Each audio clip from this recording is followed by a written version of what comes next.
Maman elle est Zinga TV. Barubi TV, on va y TV. Maman elle est déjà kubela. Na keno peta docteur isinga papa malewe fu kusali sabe jamais. Menga tellement natanga mingi na buyi be jamais ba singa bentero. Docteur tuninga papa malewe utanga wa bina bisina tanga maternelle batininga na maternité na kumubutsa bana basi. Na ga kusala option pédagogique na comme PD. Quand on va ça kubenga ngapo na sala licence pona kuma kuteka be session mumba tinga stop.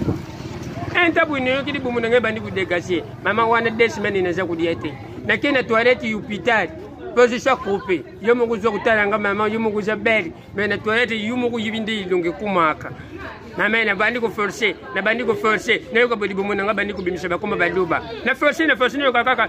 Kombo e bandi ko bimisha simana yo bandi ko bimisha bakoma baluba na yo kaka. Mbuyi.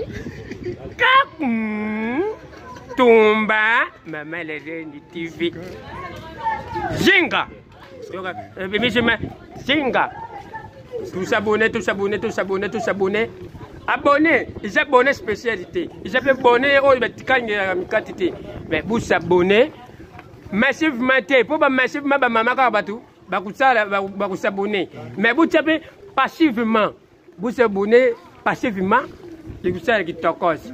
C'est quoi comme aller au Kendo qui ne pose mon essuie comme maman à Bango, tête de la comédie congolaise. Tiens!